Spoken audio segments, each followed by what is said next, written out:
The Big Story.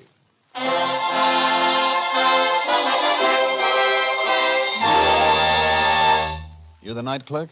You just signed the register. You just give me your money. Okay, you're the guy. Just tell me this. How's the hunting in these parts? You mean deer, bear, rabbit, that kind of thing? Yeah. Where can I get a .22 automatic pistol or rifle? Gee, I don't know. All right, tell me this. I see a big full-page ad in the paper. Open house at Calnever Ranch. What's that? It's a big place out near the California border, about 30 miles out. They do it the opening of every season. Free drinks on the house, free meal. Big crowd? Packed. Maybe that'll be even better than, what did you say, deers, bears, and rabbits? Yeah, that ought to be even better. Now I want a .22 rifle or automatic pistol. Now.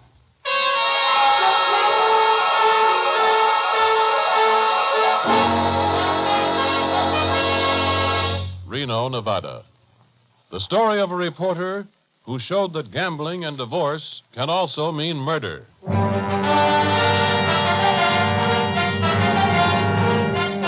Reno, Nevada. The stories that actually happened. Frank McCulloch's story, as he lived it.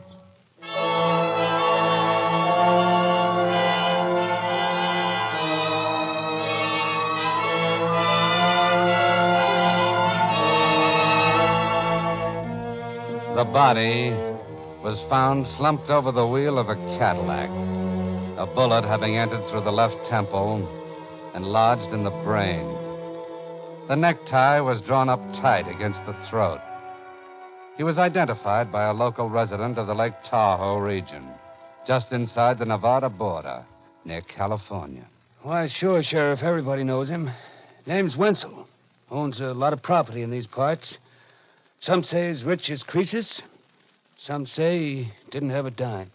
2 feet from the rich or poor real estate dealer, on the floor of the car, was the casing from a .22 caliber shell. And on the seat next to him was a bag of sweet rolls, bought at the Elixir Bakery near Lake Tahoe. These rolls bought here? That's right, Sheriff. These are our 6 for a quarter. They're very good. I'm sure. Did a big fat man about 70 buy them? You mean Mr. Wenzel? That's right. He buys them almost every other day. You know, sometimes I can't understand whether he buys them because he likes them, like he says, or because that's what he eats for his lunch. Did he say anything to you about going to the open house at the Calnever Ranch? Well, isn't that funny, now that you mention it? I said to my husband, what's he buying rolls for if he's going to the Calnever Ranch opening? He'll get enough to eat there. Okay, thanks. Say, let me have one of those brownies. They look good. By now, the news of the death had reached you, Frank McCulloch, reporter for the Reno Gazette. Reached all of Reno.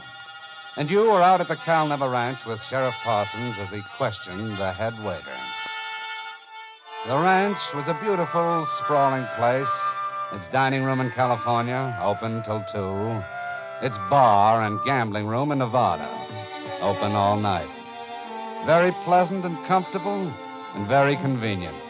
And the head waiter went with the place. Well, you see, Sheriff, our open house is perhaps the most popular event of the season. We get, 2,500, 3,000 people in that day. And Wenzel was in? Oh, yes. Like I said, it was crowded. And Mr. Wenzel was waiting on the line for a table, and I didn't have a table. I couldn't give him a table alone, so I asked him if he would mind doubling up. He said sure, and he sat down at the table with this other fellow. What was the other fellow like? Just a fellow, young. I really didn't notice. What did they talk about? I mean, at the table. Well, I wouldn't eavesdrop. Okay. Show me the waitress. Well, he was very fussy. I brought him the curry chicken, and he said, you call this curry chicken? And he sent it back.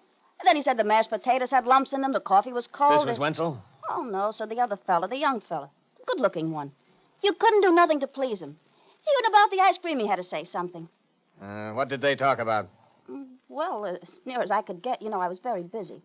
The young one was interested in buying property in the area, and the fat one was... Wenzel? I guess that's his name.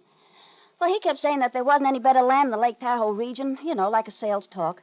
And the young one kept saying, well, he didn't know if he wanted to stay in this part of the country, and the fat one kept saying how he couldn't do better. He kept saying these were the choicest lot in the whole area, but I was busy. I didn't really hear what they said. They leave together? Well, they must have. Because there they were, and when I looked the next time, there was a lady and a gentleman sitting there. I was surprised, because the young one left $1. He didn't act like a tipper to me. The fat one didn't leave nothing. The last link between the two men, the fat, dead one, and the thin young one, came from an associate of Wenzel's, a young man who worked with him in the real estate office. Well, after he finished eating, I was at another table. He came over and he said, Eddie, that's my name, Eddie, I think I got a sale.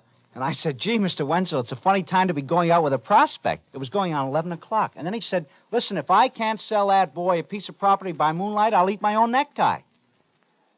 And then to find the tie tied around his neck like it was, gee, he was a fine, happy, good man.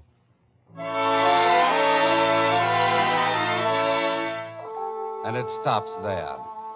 A rich or poor man shot through the temple, last seen with a good-looking young prospect. Period. And that's all.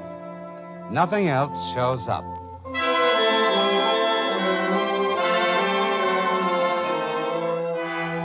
But you, Frank McCulloch, are a crime reporter. And for you, the case is not closed because of a theory you have. That is this.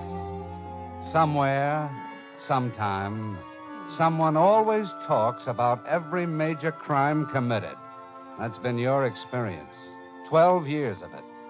And so, you start on your beer and listening system in the dives along Commercial Avenue, where somewhere, sometime, someone must talk. Have a beer, Tommy? Whiskey. You've got it? Tommy, this one happened 30 miles out. 31.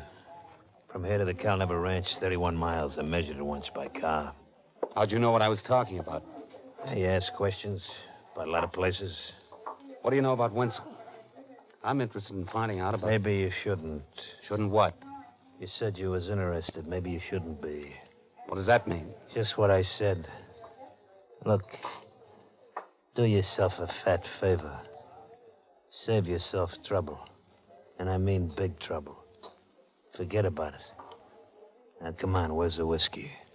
Tommy knows. No crime within 100 miles he doesn't know about. But there's no more. He swallows his whiskey and another one and a third. But there's still no more. Just the enigmatic, maybe you shouldn't be interested. Then Sergeant Dave Peters sidles over. Where you going, reporter? Oh, just walking around. What gave you the idea you'd get any answers on the Wenzel killing here? How did you know I was on Wenzel? Look, let's don't spar, huh? I got other things to do. What do you know, McCulloch? Oh, I've got ideas. I've got theories, and I've got ideas. Okay, you play it close to the chest, and so will I. Wait a minute. I know that Wenzel wasn't rich. I know he was a four-flusher. That he had those lots on consignment. And if he sold them, he had $1, and if he didn't, he had buttons. That much I know. I figure this prospect, the young guy, the good-looking one, he thought he had a take, but he found out he didn't have a take. Something got crossed up somewhere, and the gun went off. And, what do you know about the prospect? Nothing. But I know this. 2 days before the killing, there was a gunman in town. I don't know where he stayed. I don't know what he did. I don't know what he was after. That's something I heard about also. I know this guy, the gunman, was out shopping for a .22. Now, that's the only connection. What he looks like, I don't know, and what he was after, I don't know, except he tried to get a .22. You want to team up what I've got, what you've got, and vice versa? All right. You got a deal. But no stories in your paper. A gunman and a prospect buying real estate. A .22 caliber gun. And from the way Sergeant Peters talked, from the way Tommy talked, a case that isn't very healthy to mention. And so you don't.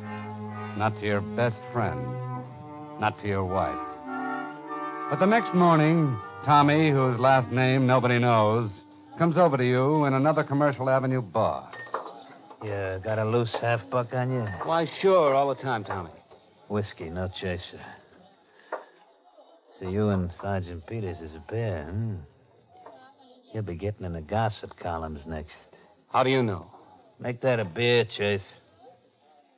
You know the Golden Light Hotel? I've heard of it. There's a night clerk there by the name of Addison. But like I told you before, it's something you shouldn't be interested in. I'm not, Tommy. It's just that I'd like to get a room at the Golden Light.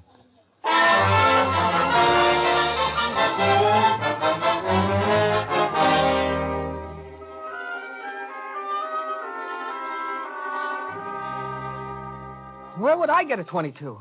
I don't know nothing about a 22. You think if a fella comes in here and says, get me a 22, I'll go out and get him a 22? Look, Addison, I heard you weren't very particular. Okay, I ain't denying it. This ain't the best hotel in town. You can get things here, sure. But guns?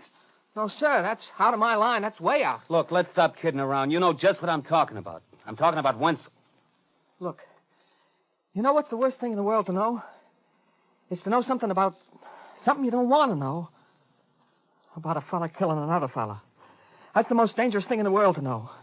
You ought to be glad I'm not talking to you. I've been walking around with this thing for 3 days now, and I'm going crazy with it. I don't want to know it. I don't want to talk about it. Let me alone. What'd he look like?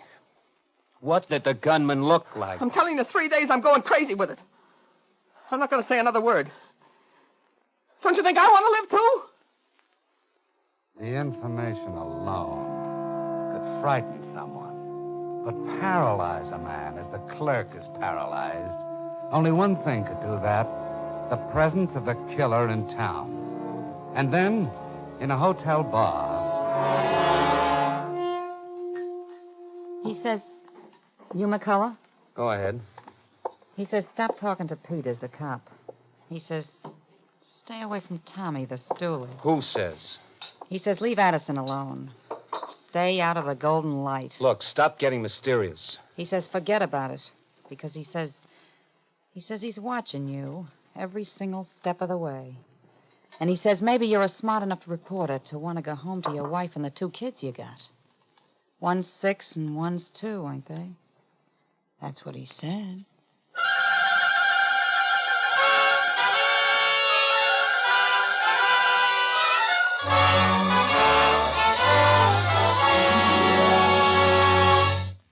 You're on a case of murder, but you haven't spoken about it to anyone, not even your wife. You, Frank McCulloch, reporter for the Reno, Nevada Gazette, and Sergeant Dave Peters are working together on the case. And though you keep it to yourselves, someone knows every move you make. Someone's watching you. Maybe the killer. And you just left a girl you never saw before, who told you... He says forget about it. Forget all about it. That's what he says. And so, of course, you go to your partner, Dave Peters. You're slipping, Frank. Why? Because obviously she knows more than she told you. And because there are ways of getting to learn what that more is and you didn't do it. So? So I think I can. I'll go back to the hotel bar and we'll find out what it is. Okay, partner? Okay. I can't tell you. I can't. I swear I can't. He'll kill me if I tell you. Did you ever hear of the police department, lady? Guys don't go around killing people just like that. Now, who is he and where is he and talk? Now, you want me to go through the whole routine and arrest you for suppressing information, hindering the prosecution of justice, and so on and so forth? Now, where is he? He's up in room 204, asleep. Ludigan is his name. But please, maybe I'm stupid, but don't say it was me, huh?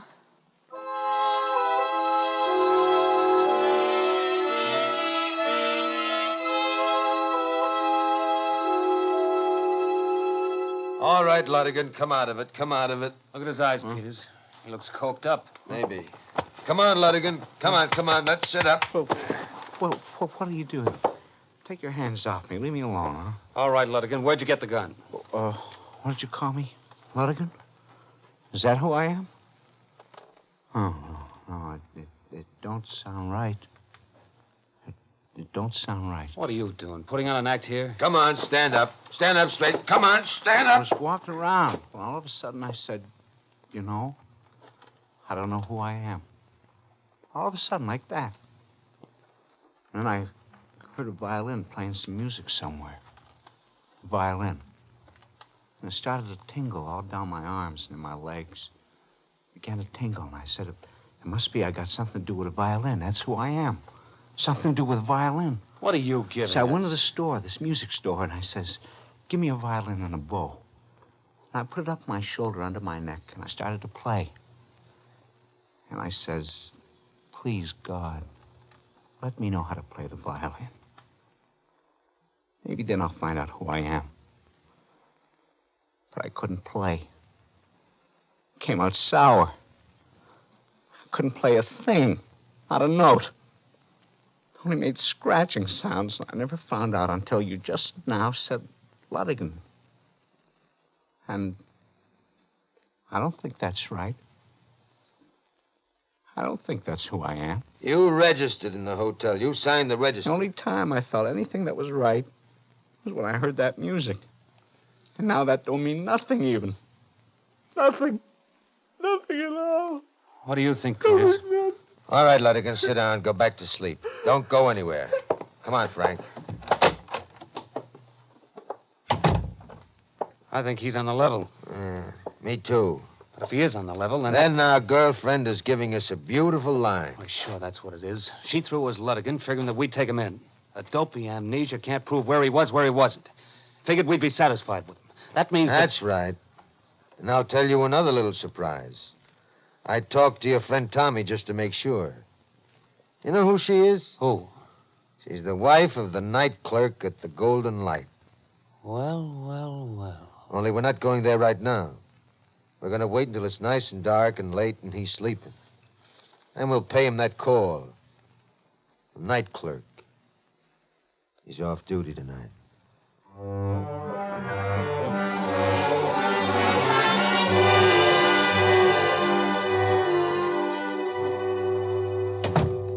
Put the light on, Frank. Hey, what are you doing? What's the idea? Hey. Oh. Yeah. Oh. That was a nice idea, Addison. Throw us a fall guy, throw us a guy who don't know who he is, and maybe we'll pick him up, and maybe that'll end the case. Look, I tell you gotta believe me. We'll believe you when you start talking about the tall, thin, handsome guy. The guy with 22. There's nobody around. We've checked. There's nobody around but two of my men. So if you want to talk quiet, that's okay, too. But talk. You think I'm kidding, huh? About it being dangerous to know. I'm telling you, never in my life, I never meet a guy like him, and I met a lot. Ice cold. Everything he said, everything he did. Planned, careful, icy. You look in his eyes, you have to turn your face away. All right, fine. Now let's get down to the facts. The first thing he done was, you know about the ad in your paper that Cal Never Ranch takes for the open house? Go on. No more stalling. I'm not, I swear, I'm telling you. Well, he asked me about it. He turned to the page and showed me the ad and says that was 2 days before the killing. I think the hunting there might be better than deers, bears, and rabbits. Now get me a 22. I never got nobody a gun before, never. But you know just to look at this guy that if you didn't do what he said... Never mind. Go on. So I got it for him through a guy I know, and then I didn't see him for 24 hours, and then he came back. He came back going on 1 in the morning. I was all alone. How much money you got, Addison? Gee, I ain't got any money. What do you mean? I'll tell you a funny story about that gun you got me. I went out to the place, the ranch, and I met this big, fat, dope Wenzel. He tells me how rich he is, all the land he owns. 5 acres there, 20 acres there. So I says, this is what I'm waiting for. He's got a fat Cadillac. He takes me out there in the moonlight to see the prize lots, and I says, all right, Pop, what do you got in your pocket? And the dumb, fat slob, he started to scream. So what could I do? He had $8 in his pocket and a bag of sweet rolls. Ain't that a laugh? You shot him? How much money you got? I got a 1949 Mercury downstairs. I'll leave it with you for security, because there'll probably be roadblocks anyhow. Now, how much money you got? The car is yours. And that's the truth, Sergeant. I got it for $200, and he gave me the car. I never drove it. I never touched it. Where is it? It's out in the back in the garage. License plates? There ain't none. He made me bury him. He said, don't look at the numbers. If you ever seen a man's face cold, icy... All right. Let's go where you buried the plates.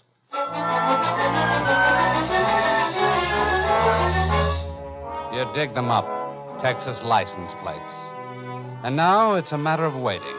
You check the plates with the Texas authorities and find his name, Martin Stevens. A record a page and a half long. Wanted for robbery, for assault, escaped from prison. This man is dangerous. Everything in the book. And you wait. And then a disturbing report comes in from Houston, Texas. Martin Stevens picked up Houston, Texas today. Claims to have been in this city past 5 weeks. Corroboration by wife, local school teacher, completely reliable. You want extradition. Peters, I don't get it. I don't get it at all. Let me see that. Unless... Yeah. Those icy eyes. The kind of thing he made Addison do. Shouldn't be hard for a guy like that to have his own wife lie the same way. I'm putting in for extradition right now. He comes. Martin Stevens. Well-dressed, thin, tall, good-looking. A tolerant smile playing on his face. I was never in Nevada. I never heard of this ranch, whatever you call it. I never stayed at the hotel on Commercial Avenue, and I don't know how to use a gun. Otherwise, I'm at your service. The eyes are as Addison said. Absolute ice. Now warm for purposes of charming people, convincing them. So, because your experience as a reporter has helped so much, you were present when Sergeant Peters lines them up.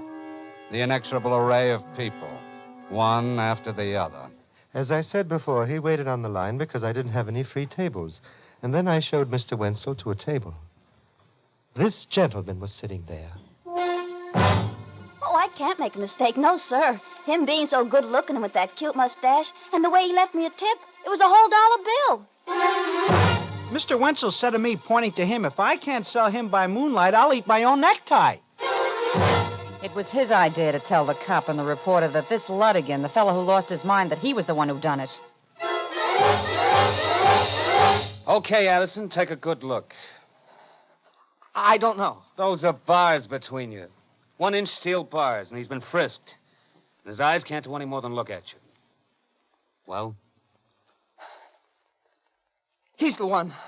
I got him the gun, and I gave him the $200, and he made me bury the plates. Okay, Addison. Go on home and forget all about it. Even with all that, you still won't prove it. You won't prove a thing. I spent the whole time in Texas. Houston, Texas. I wouldn't be so sure, Stevens. I think we'll prove it fine. And you do. The jury listens to the witnesses, the waitress, the head waiter, the business associate, the night clerk and his wife. And then they listen to the handsome man with a mustache and icy eyes. And they make a judgment. And the judgment is, as you stated. And once more, your theory is right. Somewhere, sometime, someone always talks.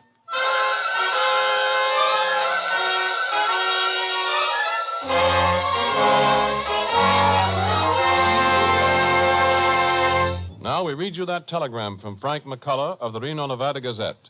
On trial for first-degree murder, killer in tonight's big story accused the night clerk of being the murderer. But the state clinched their case by producing the murder gun which Killer had pawned in Los Angeles. Killer was sentenced to life imprisonment.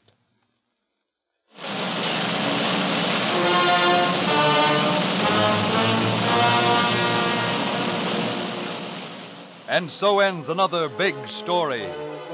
In order to protect the names of people actually involved in tonight's authentic big story, the names of all characters in the dramatization were changed, with the exception of the newspaper reporter. This is the United States Armed Forces Radio Service, the voice of information and education.